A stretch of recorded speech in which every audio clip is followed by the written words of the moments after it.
नमस्कार और स्वागत है आपका मार्केट लाइव में। मार्केट लाइव देश का पहला ऐसा शो, पहले ऐसी लाइव स्ट्रीम जहां हम बात करते हैं शेयर बाजार की और साथ ही साथ क्रिप्टो के सफर पे भी आपको ले चलते हैं।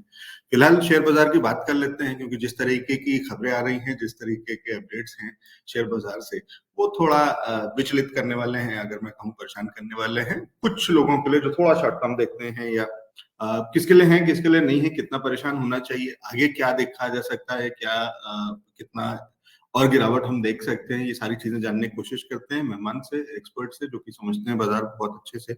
और उनके पास चलेंगे। हमारे साथ में जुड़ रहे हैं विशाल वाघ जी, देश का जाना माना नाम है, बोनांजा पोर्टफोलियोज के रिसर्च हेड हैं, और उनसे समझते हैं कि बाजार की रिसर्च क्या बताती है और किस तरीके का एनालिसिस है आगे के लिए। विशाल सर, बहुत स्वागत है आपका शो पे। थैंक्स अ लॉट लवजीत जी, बोलिए। सर, सबसे पहले ये जो जिस तरीके की चीजें हो रही हैं, ये कितना अनएक्सपेक्टेड थी बाजार के अंदर में ये गिरावट, और आगे के लिए क्या उम्मीदें हैं, क्या एनालिसिस है? अनएक्सपेक्टेड थी ऐसा मैं नहीं बोलूंगा। दिस इज ऑफ मोर और लेस ऑन एक्सपेक्टेड ग्राउंड। कि जितना हम लोगों ने रैली किया था, तो वहाँ कहीं ना कहीं नीचे से अगर मैं पूरी तरह से एनालिसिस करूं, पिछले 2 साल का, जब से हम लोग पैंडेमिक बॉटम बने हैं तब से जहां तक हम लोगों ने हाई बनाया, उसके बाद एक कंसोलिडेशन जरूरी था। कहीं ना कहीं ये हेल्दी कंसोलिडेशन मार्केट के लिए है, ऐसा मैं मानूंगा। और ये करेक्शन मोर और लेस अगले 3-4 महीना और चलेगा। ओके, मैं इसमें ये नहीं बोलूंगा कि अभी मार्केट बॉटम आउट हो चुका है, या अभी मार्केट में बहुत सारा पेन बचा हुआ है, ऐसा नहीं है। मार्केट कहीं ना कहीं खुद को एडजस्ट कर रहा है, खुद के एवरेज एडजस्ट कर रहा है। टेक्निकली यही एक मेरी समझ है। तो ये जब भी हम लोग एक एडजस्टमेंट के दौर से गुजर रहे होते हैं मार्केट में, तो डेफिनेटली हम लोगों को सेक्टर रोटेशन दिखता है, नई अपॉर्चुनिटीज भी दिखती है, और जहाँ पे प्रॉफिट बुकिंग आना चाहिए वो एरियाज भी क्लियरली दिखते हैं। बट यहाँ पे एक्शन लेना थोड़ा सा डिफिकल्ट होता है। तो until and unless you are expert in the market और you don't have a horizon to invest more than 1.5 year, ये लेवल पे मार्केट में आपको पार्टिसिपेशन करना थोड़ा डिफिकल्ट हो जाता है। ट्रेडिंग जोन से मैं बात नहीं करूंगा, मैं फ्रॉम द इन्वेस्टमेंट प्रोस्पेक्टिव बात करूंगा। तो इन्वेस्टमेंट प्रोस्पेक्टिव किसी का है तो डेफिनेटली अभी वेट एंड वॉच मोड पे आप लोगों को रहना चाहिए, स्पेसिफिकली जब दो बड़े इवेंट्स सामने हैं, जहाँ पे हम लोग फेड पॉलिसी का बात कर रहे हैं एक तरीके से, जो कल हम लोग क्लोज भी रहेगा मार्केट, और वो दरमियान फेड पॉलिसी आने वाला है, और जो इंटरेस्ट डाउनवर्ड का जो ट्रेजेक्टरी था वो खत्म होके इंटरेस्ट रेट अपवर्ड ट्रेजेक्टरी वापस शुरू हो रहा है। तो कहीं ना कहीं इन्फ्लेशन, ये कंसर्न्स रहेंगे आगे आने वाले समय में, और उसका कहीं ना कहीं अगर आगे आने वाले बड़े कंसर्न्स टालने हैं तो कहीं ना कहीं इन्फ्लेशन कंट्रोल में रखना पड़ेगा, नहीं तो फिर एक बड़े रिसेशन की ओर पे ग्लोबल मार्केट चला जाएगा। तो to keep inflation under control you need to suck the liquidity from the system. और मेरे हिसाब से कहीं न कहीं ये कदम उसी और बढ़ाए जा रहे हैं। तो ये तो कन्फर्म है कि कोई ना कोई रेट हाइक आने के चांसेस मोर देन 50% है फेड के एंड पे, और उसके बाद जो अपना बजट का इवेंट रहेगा उसके भी इम्पैक्ट रहेंगे। लेकिन एक अच्छी बात ये दौरान चल रही है कि हम लोग ग्लोबली बहुत सारे मार्केट को आउट परफॉर्म कर रहे हैं। तो जितनी इन्वेस्टमेंट अपॉर्चुनिटीज इंडिया में है, उतनी ग्लोबली मेरे हिसाब से ज़्यादा देशों में नहीं है।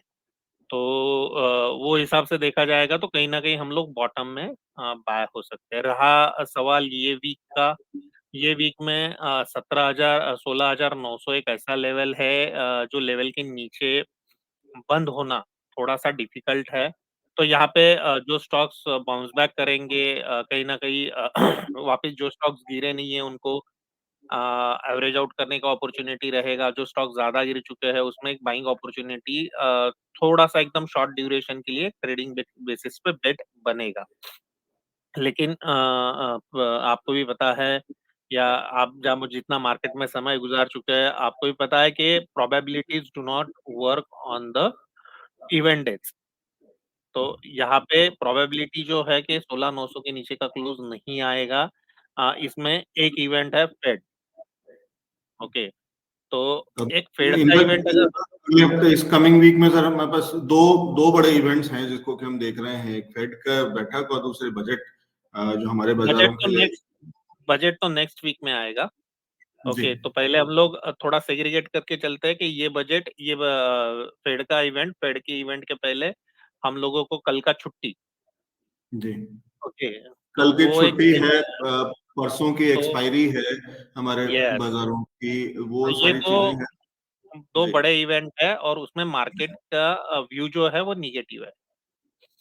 जी, ओके, और तो मैं वीक यहाँ पे जब एक, हाँ मैं एक हफ्ते की जब बात कर रहा था तो उसका मतलब सेशन से था कि कितने सत्र हमारे पास होंगे, कितने वर्किंग डेज होंगे मार्केट के पास में, और बजट कितने दिन बाद है।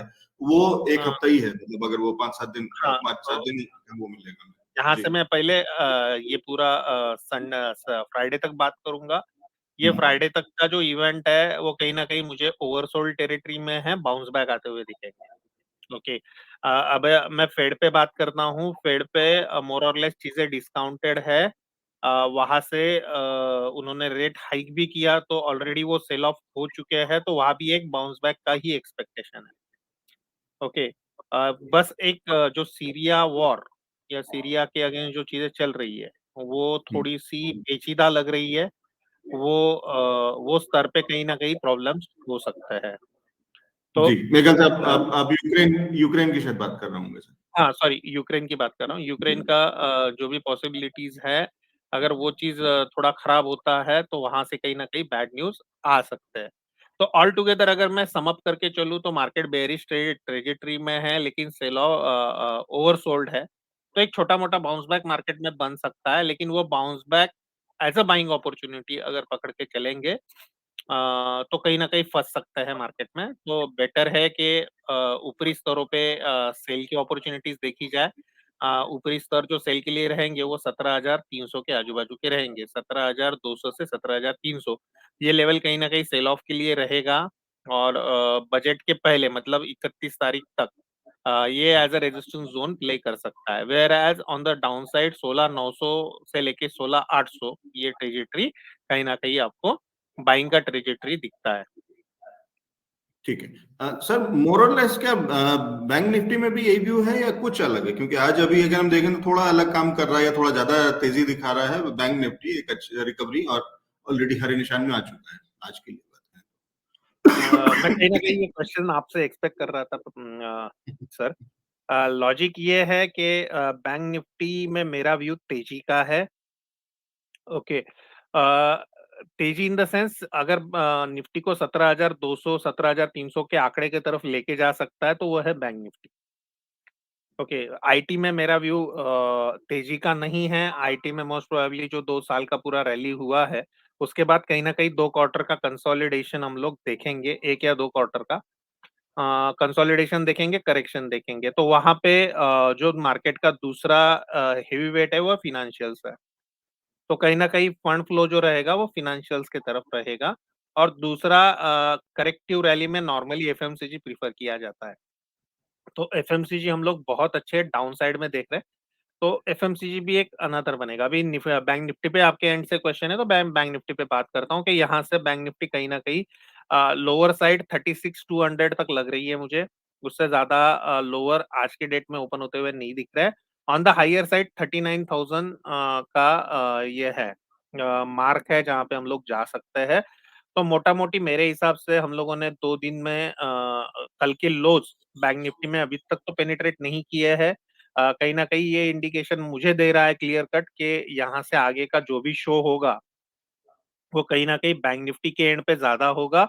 और हम लोगों को बैंक निफ्टी पे थोड़ा बहुत कंसंट्रेशन करके चलना चाहिए। जी, बढ़िया।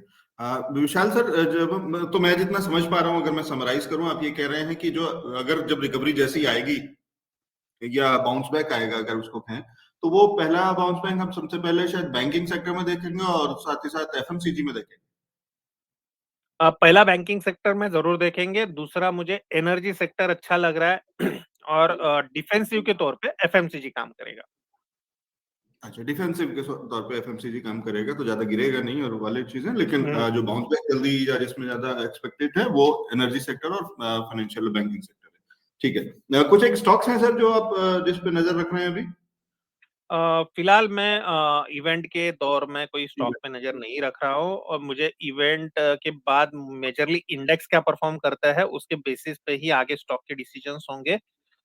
एक दो स्टॉक डेफिनेटली नजर में है, जैसे मैं उनके स्टॉप लॉसेस या टारगेट नहीं देता हूँ, मैं नाम जरूर लूंगा स्टॉक के, पावर ग्रिड है या ओएनजीसी है या बंधन बैंक है, जहाँ पे हम लोग नजर रखे हुए हैं।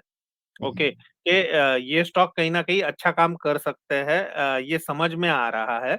But how much they will out perform, वो थोड़ा सा एक क्वेश्चन है, उसका रिस्क रिवार्ड रेशो मैनेज करना, दैट इज अनदर क्वेश्चन। तो ये थोड़े बहुत दो चार क्वेश्चन दिमाग में जरूर है, इसके वजह से कोई प्रॉम्प्ट रिकमेंडेशन नहीं है, लेकिन ये नाम जरूर दे रहा हूँ मैं शो में मैं समझ गया आपके। सर, तो एक बार फिर से रिपीट कर दीजिए list. Power grid, power grid है, बंधन बैंक है, ओएनजीसी है, अच्छा तीन पावर स्टॉक ग्रिड, मेरे बंधन लिस्ट में है। Bank, ONGC. ठीक है, तो ये ओएनजीसी, ये वही तीन सेक्टर स्टॉक है जो आप मेरे। कह रहे थे कि एनर्जी सेक्टर और बैंकिंग सेक्टर, तो उसी के अंदर में से आपने पावर ग्रिड और क्या नाम है, बंधन बैंक का आपने पिक किया हुआ है। पावर ग्रिड का चार्ट सामने खुला हुआ है, आज के हम्म हाईज पे काम कर रहा है, 52 वीक हाईज के आसपास काम कर रहा है।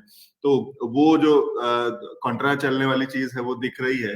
और आप जो कह रहे हैं कि अगर इसके अंदर बाउंस बैक आता है तो वो भी, उसका भी इफेक्ट तो निश्चित रूप से नजर में रखने वाला स्टॉक है, और शायद मुझे लगता है बाकी भी होंगे। तो अभी मैं चार्ट तो नहीं खोल रहा हूँ, लेकिन बढ़िया है, ठीक है, ये समझ में आ गया। मैं यहाँ पे आपको डिस्क्लेमर डिस्क्लोजर पहले ही क्लियर कर देना चाह रहा हूँ कि I have not calculated any target risk reward ratio, but momentum wise ये तीनों स्टॉक मुझे अच्छे लग रहे हैं। तो कोई भी अगर व्यूअर्स अपने इस पे ट्रेड करना चाहते हैं तो उन्होंने एक बार उनके एडवाइजर को डेफिनेटली कंसर्न करने चाहिए तीनों चीजों।